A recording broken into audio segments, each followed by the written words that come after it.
when I came back and I saw like the way actually how the women in our country are still coming with the cancers, the tumors almost 3 to 4 centimeter in size, and sometimes even more than 5 centimeters. So, and they're still not talking about a family history of breast cancer, or maybe BRCA genes are positive. Then the screening starts much early.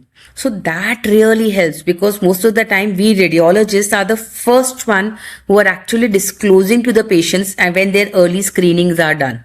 So I try, to sit with them, talk to them and tell them, okay, so I might not be in the position as a radiologist to tell the treatment option, but I can tell them that this is what I'm writing means, and what is the next step that they need to do, whether they can go home and come back again after next year for their routine annual screening, or they need to come after 6 months, or I would be suggesting them a biopsy. Have to do next. They get scared. They shut down themselves. They go into the cocoon and they just go home and try to forget everything. And then after 2 years, when things have spread, then they will contact their medical doctor. So empathy plays to build a trust and for them to come back again to ask more questions. I feel it is very promising. Now that lot of programs are being run, lot of people are talking about breast health and awareness, and I'm sure like in next 15 to 20 years, especially now the AI is coming in big form, even in breast cancer detection, that is also going to help a lot.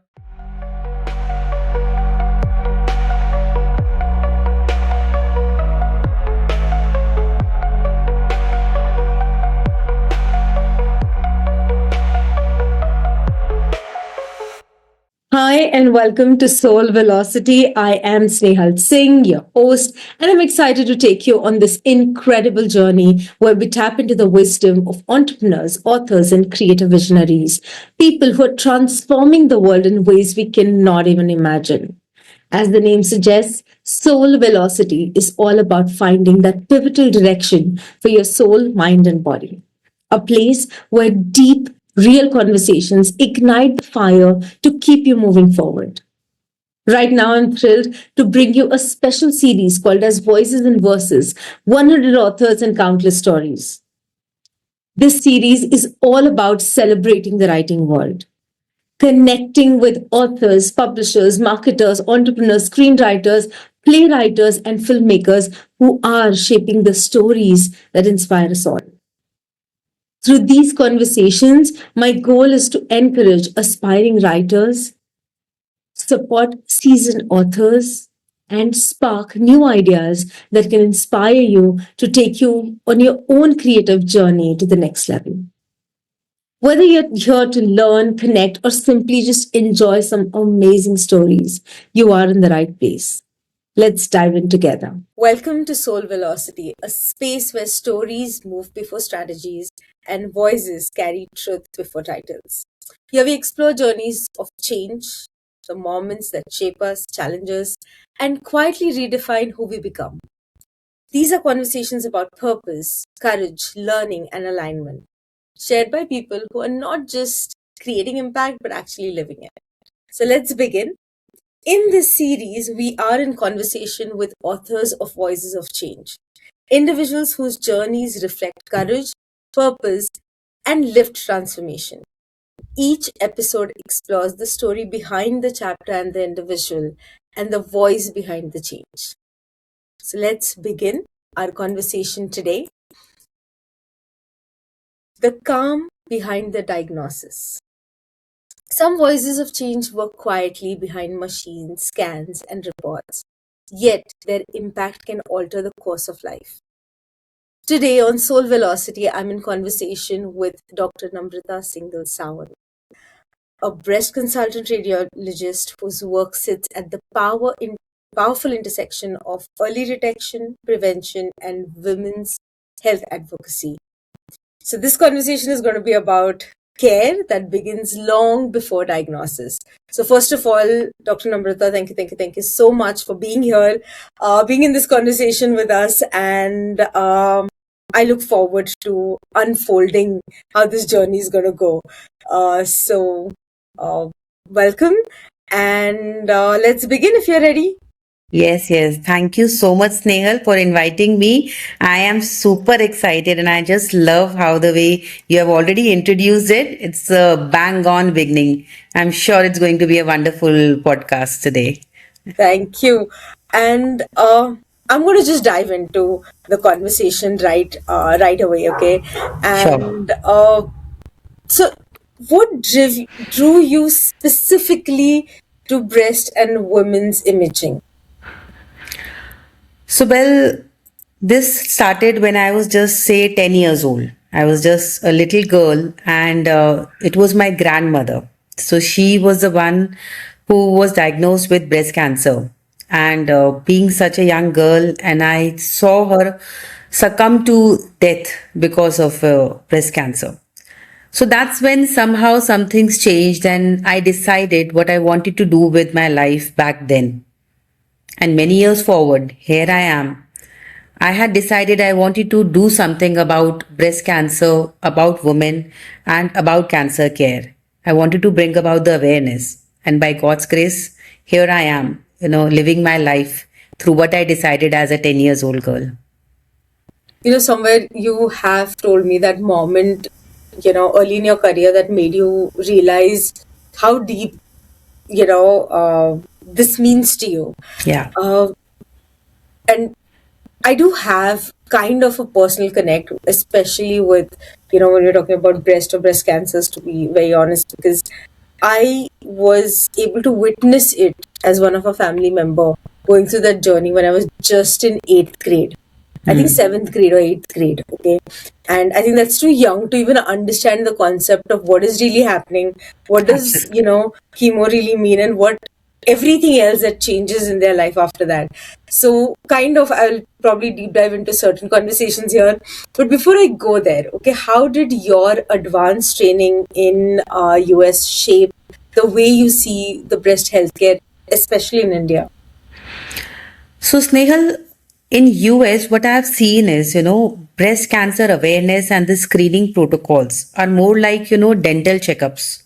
It's so common, it's so easily talked about. There are so many government policies, insurance policies who are covering it. It is just like a normal protocol there. But somewhere in our country, it's still lagging. I was, when I came back and I saw like the way, actually how the women in our country are still coming with the cancers, the tumors, almost 3 to 4 centimeter in size, and sometimes even more than 5 centimeters. So, and they're still not talking about it because the concept here is still about that if they don't feel anything, if it is still not causing pain, the women are not going for the checkups or the treatment. The screening, still it is like a taboo, or people, they have so many myths, so many misconceptions about screening, about mammography. There are so many alternative medicines, still prevalent, and which are only delaying the treatments, diagnosis, and thus the prognosis of the disease. The women are being diagnosed late and late, and hence, as we know, as I've talked about multiple number of times, according to the data like the study Globocan 2020, every 4 minutes a woman is diagnosed with breast cancer in India, and every 8 minutes a woman loses her life to breast cancer in India. So that means almost half of the women which are diagnosed with breast cancer, they lose their life to breast cancer.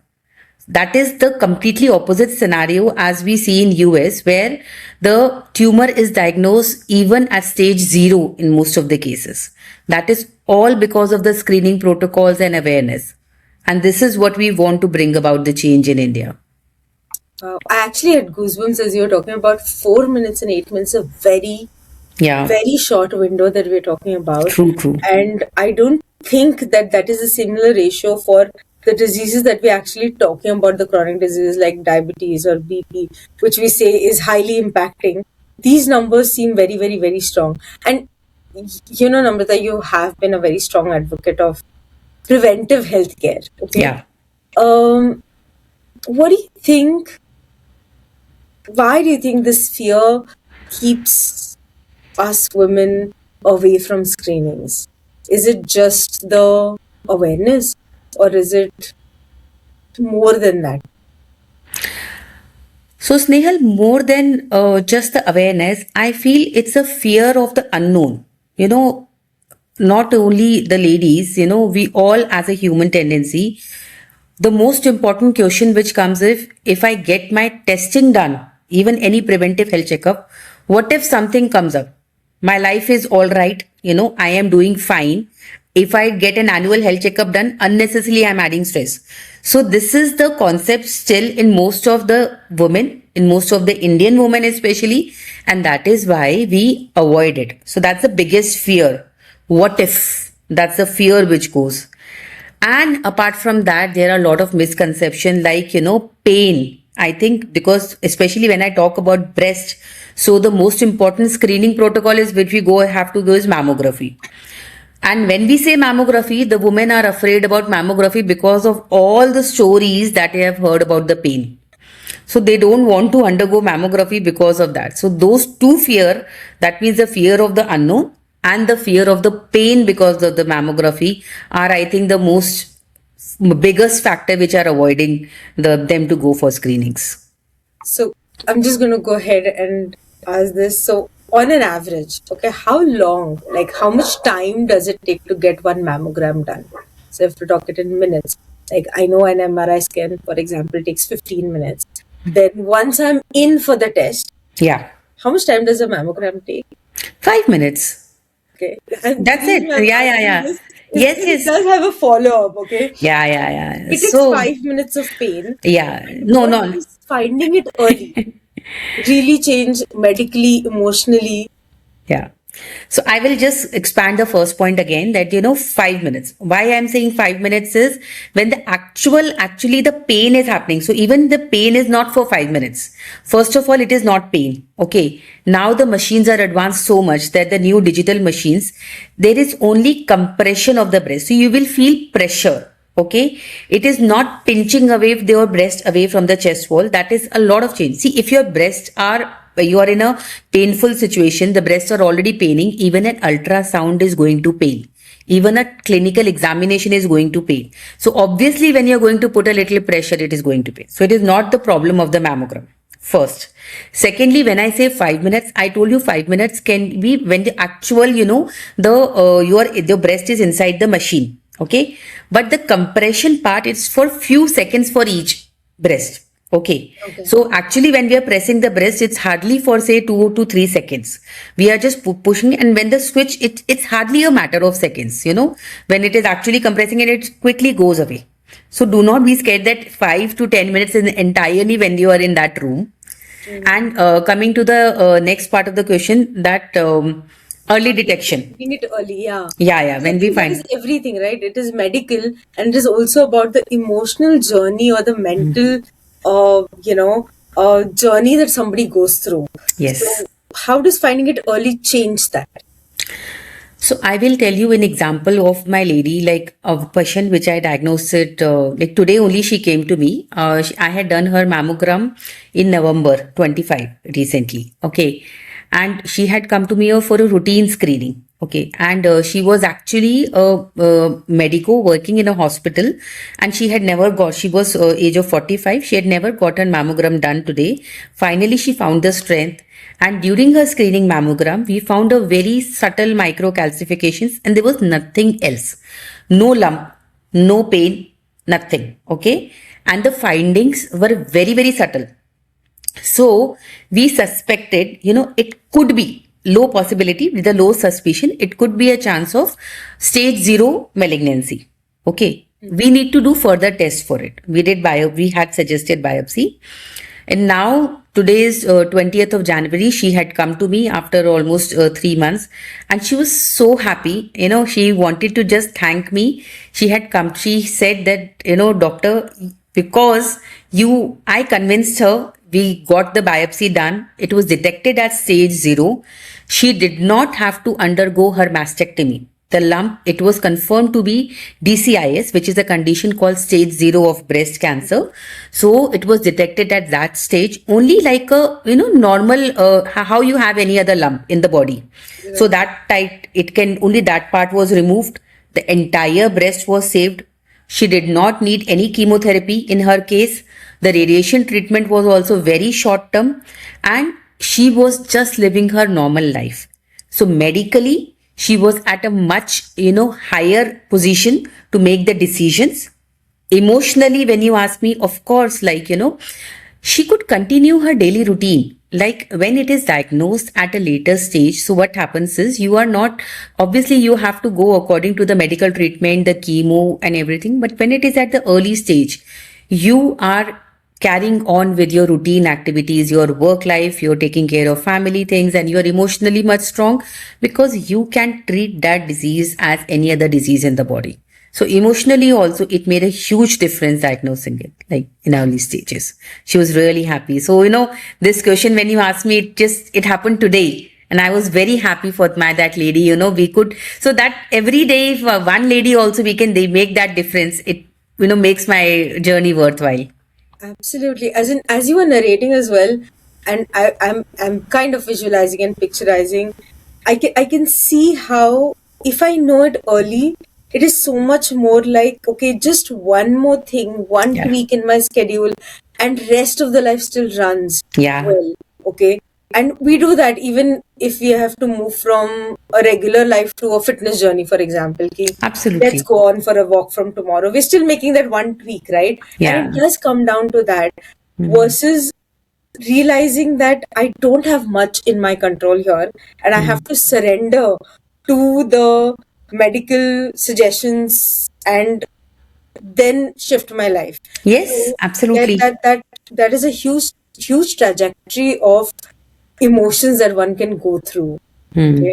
And I love what you're saying, which is, we can start detecting, but how would you help? Like, how do you currently help your patients or, the clients who come to you to move from that state of anxiety to, kind of informed calm? So I understand what you're asking is, so what happens is, as anxiety most of the time is about, unknown, the fear of the unknown, which I already mentioned. So when we move that from informed calm, okay, so that means, for example, if I say that you have got Barrett's 4A, okay, the disease, this is what I'm seeing in your breast. But rather than that, when I sit with the patient, we are explained, sometimes we show them the images, okay, that this is what we are seeing. And we tell them clearly, okay, that this is what we are seeing, this is what we are suspecting in your breast, okay, and this is what the options are.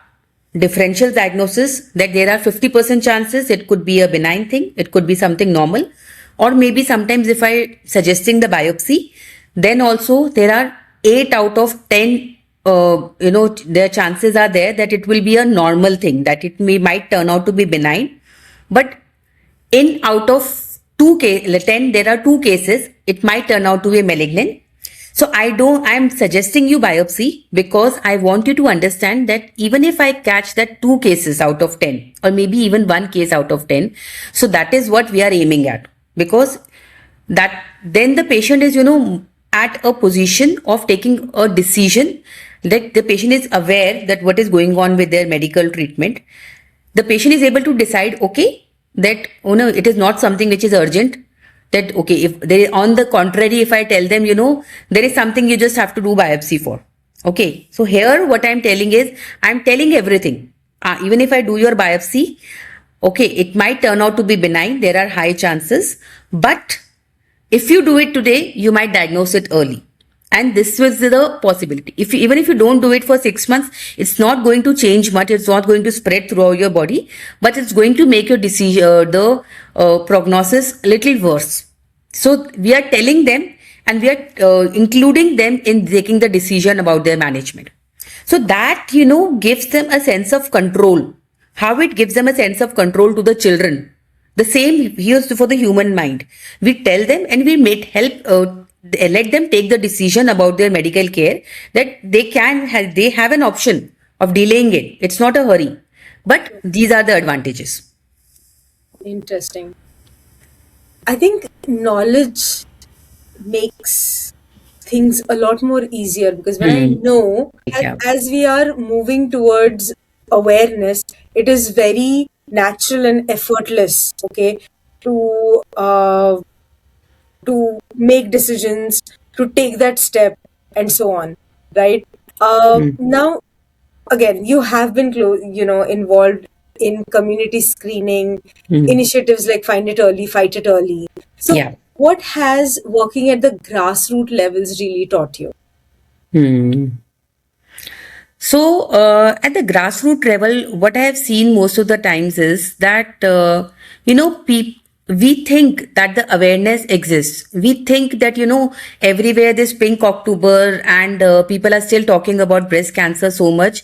So, we don't need to be aware about it. But at the grassroots level, what I've seen is still there is so many myths and so many things are unclear about breast cancer screening that the patients, they don't know actually, when to get screened, whether like at the age of 40 or not, whether they have to get it done once in a year or once in 2 years, or sometimes, even some alternative treatments, like people are still going from some like thermal or some other tests which are there. So they are still not clear what to do. So the protocols or the guidelines which are to be followed in India, according to say the Breast Imaging Society of India, they say that once you have crossed 40, okay, 40 years or older, mammography has to be done once in a year. So these are the strict protocols, okay, once in a year, okay. And then if you have some a family history of breast cancer, or maybe BRCA genes are positive,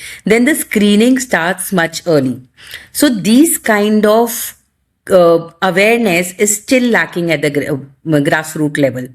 And of course, like the opportunities, the facilities, the healthcare facilities, they are still not reached. So there are a lot of things which we still need to work on the grassroots level too.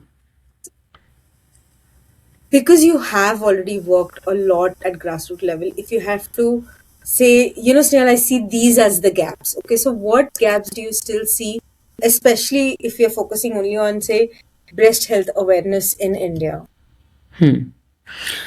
So the most importantly is women still are seeing the doctors only when they are symptomatic. Okay. Like they don't see it. Okay. If I feel, and especially they are associating pain as their symptom. So many of my ladies, even from the well-off societies, they are having big tumors, and sometimes like the breast or almost like a big ball or something. Then still they are saying that we are fine. This thing is not troubling me. Right. They only associate pain to it. Sometimes I have actually seen, the breast, the tumors are fungating. They're oozing out, but they are still, the ladies are, hesitant to contact it. And I think, there's hesitancy in our culture to talk about the breast problems.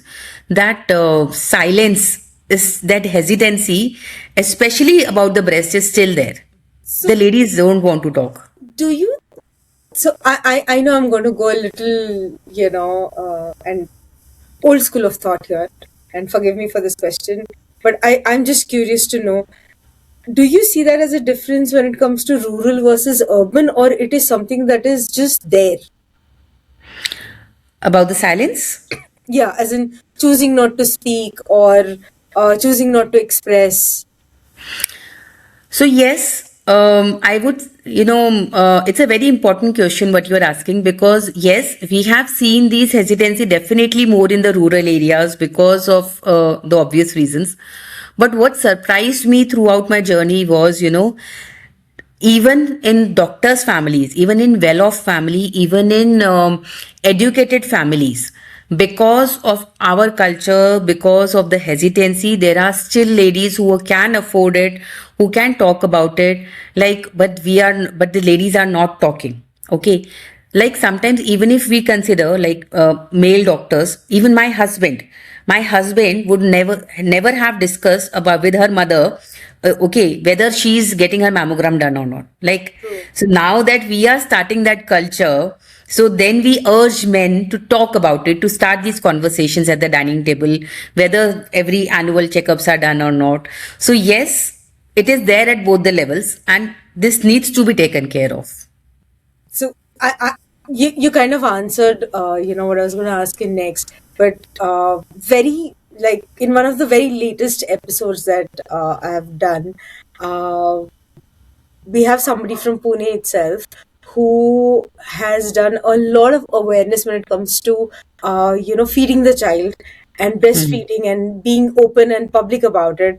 And somewhere, what you're saying is the challenges are still kind of the same when it comes to the later part. Like when somebody's becoming a mother, I'm still looking at a younger age audience. And after a few years, so mammogram, as you said, is something that one should get done at a particular age and so on.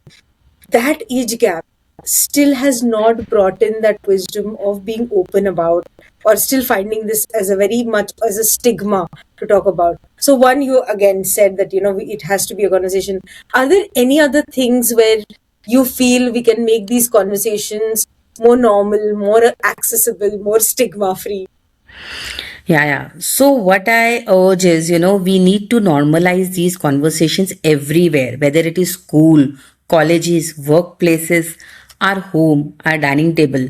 It is time that especially men in our society need to start talking about it. We can, gift our loved ones, our females, these preventive health checkups. You can urge them to get that mammogram done. We can check them whether how they are feeling about their breasts, how is everything okay, did they get their mammogram done, or even if they are the ladies, if their loved ones are going through the breast cancer treatment, they need to ask the family members, because the entire family is affected. And when the family is standing by the woman who is undergoing that breast cancer treatment, I have seen the recovery becomes much faster. The lady needs that support. So, that support plays a very silent but a strong role, and you yourself are known for patient centric approach, if I may say that. So what does that look like in the field which is kind of very technical? Because everything that you're saying, while it sounds simple to common man or a layman, it does sound technical. So how do you make that a journey which is easy? Yeah. So this is similar to the question which we began with, because see, the patient, most of the time they won't understand what I'm writing in BIRADS. Say I write BIRADS 4B. Okay, the patient might not understand that in technical terms. So I need to sit with my patients. I need to, reduce their anxiety, that informed consent when I told it, informed decision. So the same way I need to explain them, like, what does this stand for? What are the options? What are the differentials which are there? So, and then this is the patient centric approach about rather than the technical approach. So I need to explain what is going on with their bodies. So we can't just leave, them to decide and talk to their gynecologists or to their doctors, because sometimes if each of us take that first step ahead and show that empathy to the patient and talk and explain to them, give that extra 10 minutes. So that really helps, because most of the time we radiologists are the first one who are actually disclosing to the patients and when their early screenings are done. So I try, to sit with them, talk to them and tell them, okay, so I might not be in the position as a radiologist to tell the treatment option, but I can tell them that this is what I'm writing means, and what is the next step that they need to do, whether they can go home and come back again after next year for their routine annual screening, or they need to come after 6 months, or I would be suggesting them a biopsy. So these are the things I need to make them understand. And if I'm suggesting a biopsy, what does that means? And don't need to be anxious about it. All I should be able to explain to them clearly. So what it sounds like is kind of a mixture of empathy and communication, which is playing a role here. And again, I'm going to kind of compare, because you have seen how the Western culture kind of works when it comes to doctors and the communication style and so on, which sometimes I feel in India we're still not there yet when it comes to bedside manners. Okay.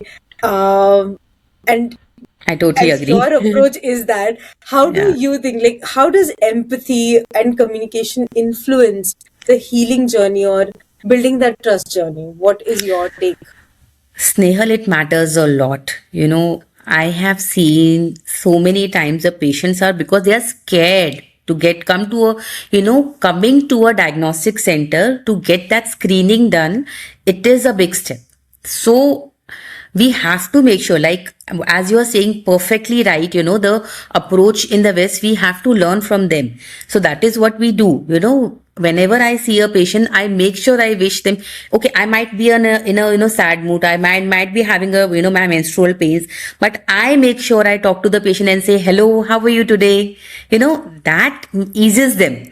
And we make sure we talk to them. For example, sometimes I have my NRI patients which are coming, so I will talk to them, what is going on, how is the culture there, how is it in Canada, okay, what faces. So during that time we try to take out things, also information, and they also develop that trust. So what happens, and then we show the empathy also, because obviously they are going through a lot. Even if then we tell the diagnosis, they are able to trust us and go ahead. Because what happens sometimes, when we tell them the diagnosis or tell them that this is what they have to do next, they get scared. They shut down themselves, they go into the cocoon and they just go home and try to forget everything. And then after 2 years, when things have spread, then they will contact their medical doctor.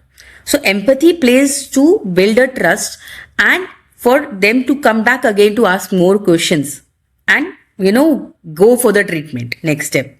True. So, what do you think patients most need to hear but are rarely told about? I think the most important question is, they think that whenever breast cancer is diagnosed, breast cancer is a death sentence. This is what is the most important statement that sticks into their mind. And the only question that they ask me is, am I going to die? When they, not only breast cancer, any cancer, the word itself is so scary. So this is one of the thing I think that they need to be told about it. They need to hear about it, that cancer is not a death sentence, especially breast cancer. It is treatable, especially when caught early. Interesting. Okay. If women could take, say, one empowered step towards their breast health, what should it be? Know your breasts. The first and most important thing. They need to know their breasts.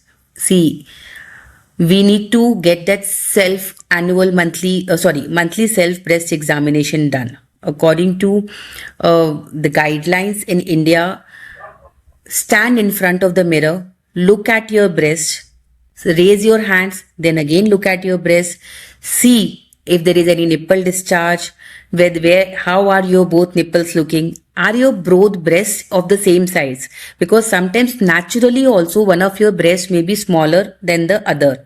Okay, check for any lumps. Okay, first you have seen, then check for any lumps, feel for any lumps in your armpits, raise your hands, both of the hands, and then see whether the nipples are at the same level or they might be normally also slightly different. One of the nipple might be inverted.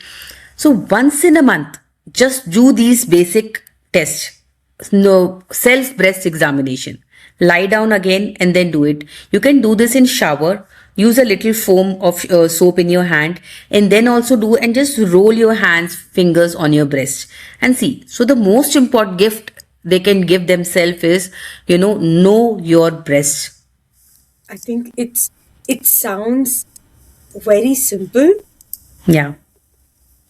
but it's something that we don't do in general.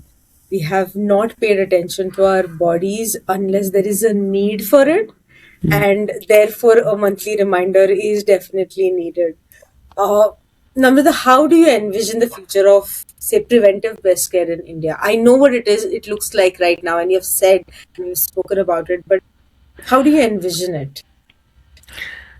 I feel it is very promising. Now that lot of programs are being run, a lot of people are talking about breast health and awareness, and I'm sure like in next 15 to 20 years, especially now the AI is coming in big form, even in breast cancer detection, that is also going to help a lot.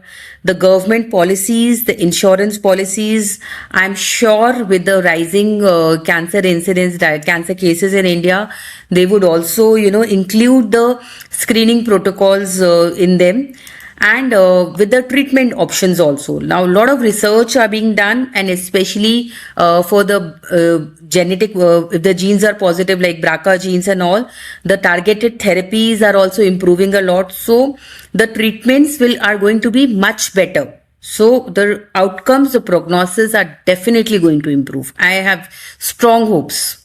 Amazing. So, what kind of change do you hope your work continues to create? Well, I hope, that every day, as I mentioned, I just hope that it keeps on changing and improving life of at least one woman in a day, that early detection and awareness, and the message keeps on spreading. I hope more and more people get associated, like how today we are getting associated with each other through your podcast. I am reaching more women. So I hope that, with my work, it creates a domino effect, and we are spreading these messages, and more women are coming forward. And even if through our podcast also, like at least two women are able to diagnose that cancer at an early stage, we have done our job today. I loved the way you said it, and I'm really, really hoping all the women audience here, you're listening. I think Even men. just take and men, of course, talk. And I think the best gift we can give is that checkup. Yeah. I think that's my takeaway. Whenever I'm gifting someone, I think this is a great gift to give your friends, family members, and so on. Um, what is that one truth about women's health you wish more women trusted? Sorry, one truth What about is that one truth about women's health you wish more women trusted? one truth about women's health, more women trusted, so that women can make a difference with their preventive health checkups, definitely. And breast health and the women's health is not only for the breast, yeah, but for the cervical cancer, for all the preventive health checkups. So if they start taking care of their own health, and they consider themselves important, and they do not think, because I have seen women, they are scared also that if I am being diagnosed of a disease, okay, I will be a burden to my family. I will be a burden to a society. So they need to change that mindset. Their health is much as equally more important as it is of anybody else in the society. They need to consider themselves on a priority, and they need to take their health as the most priority. So whether it is breast cancer, whether it is any other disease in the body, or maybe cervical cancer or anything, they need to get that checkups done. They need to give themselves priority, and stop feeling guilty about it if they have any problems. It is treatable. They are important. Treat yourself with respect. Interesting. I like the guilt part. I think somewhere we need to kind of address that because we feel guilty for anything. We feel guilty if we have lunch early. If we end up, taking that extra nap. So we have got 10,000 reasons to feel guilt. But I think this is where we got to understand that it's just body which is alarming and telling you what is happening, and being grateful that I know it now, and I can change and shift that. Okay. Yeah. Just that awareness, I think, brings in a huge shift, even in the way you're looking at what your diagnosis looks like. Namrata, it has been an amazing, amazing, amazing conversation. Before I move to the last question, okay, is there anything else that you want to add, say, and then I'll ask my favorite last reflective question.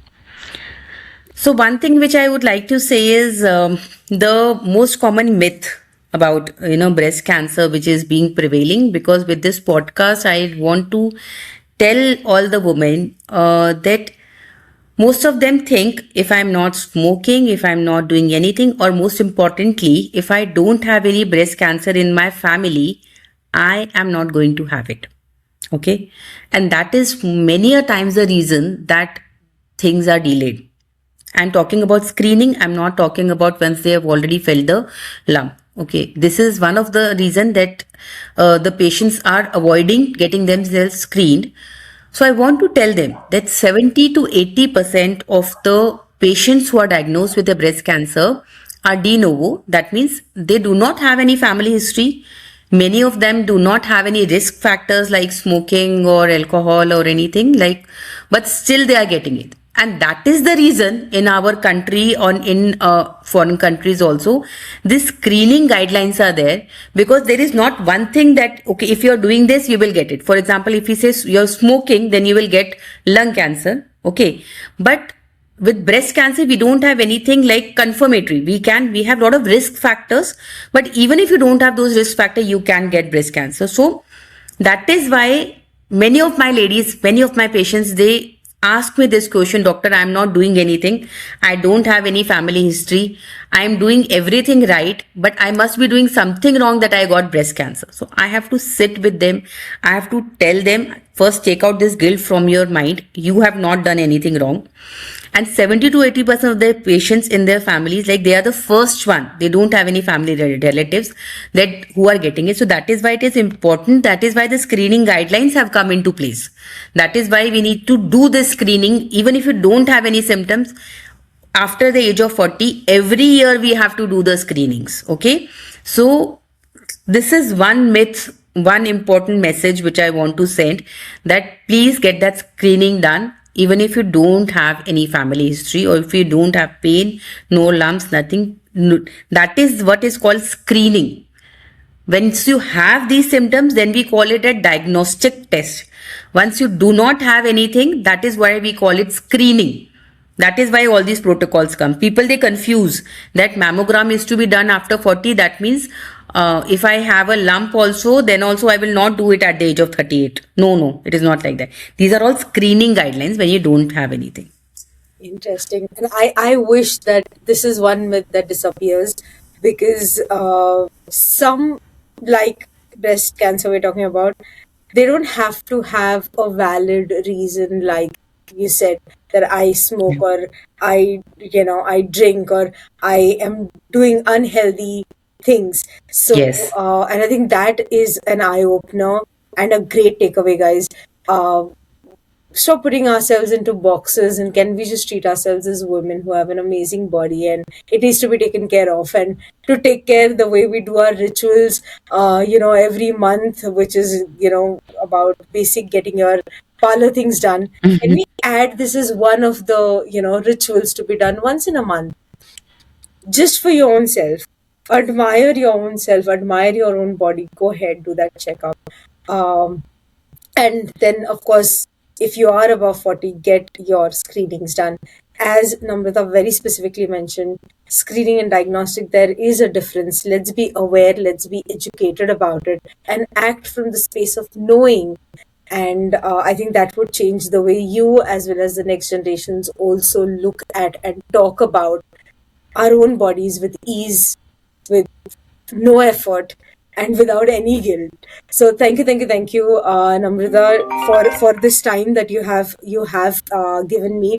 I have one question before I close, and that is something that I ask on every episode of mine, and that is, what is the legacy you want to leave behind?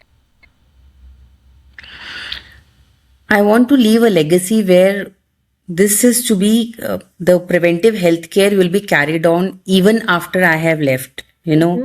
That where women are being taken as a priority, the women health is being taken as a priority, the preventive health checkups has become a norm.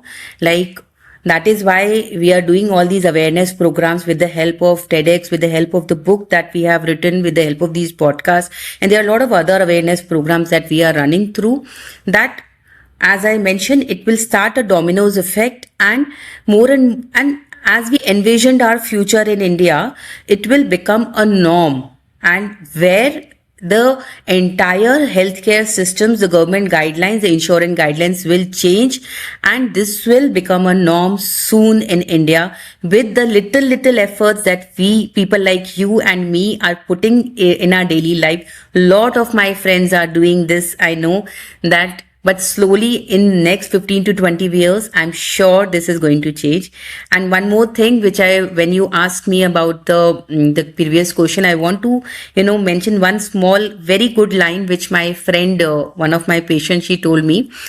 She makes sure that every birthday of hers, she gift herself this preventive health checkup.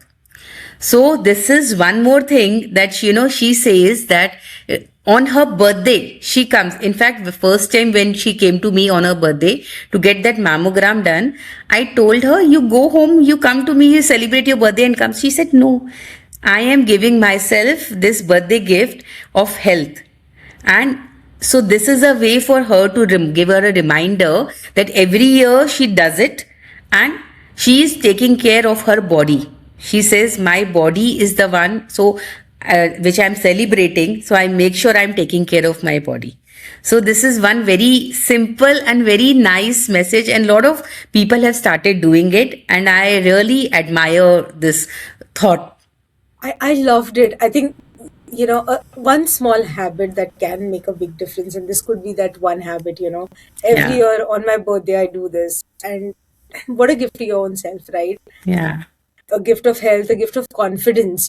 Because when I know I'm healthy, I think we act and we walk very differently as well. Yes. When I know where, what exactly is happening with my body, because again, unknown zones take away the confidence, known zones give us more confidence, more leverage, more awareness. Yes. Uh, the other thing that I want to reiterate, and that is something that I personally believe in, is, when our goals are bigger than ourselves, it is the universe that supports it too. And Yeah, I I'm believe so it. glad that, you said that your legacy has to continue even if you're not there. I think that Yes. that means a lot. That says a lot about who you are, how you walk through the world, and how you lead. Okay. So thank you, Dr. Namrata, for reminding us that care begins with awareness, and that early detection can be one of the most powerful forms of self respect. And your work is quiet yet, profound. So thank you for being that voice of change. And thank you for giving us this time today. I really hope that all our listeners have some takeaways that they've taken from today's conversation, and more than takeaway, that one action step, because massive action creates better results. So thank you. Anything you want to say before we say bye? Yeah. Thank you so much, Snehal. I really enjoyed it, and I'm so glad that, you are actually so inquisitive, and the questions you are asking are so relevant. I mean, I'm so glad that the kind of questions it was, and it was very, very relevant to the point. And I hope that, really that the audience could relate to it. And even if they, just have one small takeaway from this, what throughout the entire conversation, our job is done. I'm really happy. Thank you so much. Absolutely. Thank you, guys. And that was Dr. Namrata for you. And remember, we all are born abundant. All we need to do is take that one step. So I hope you have taken that step today. Thank you.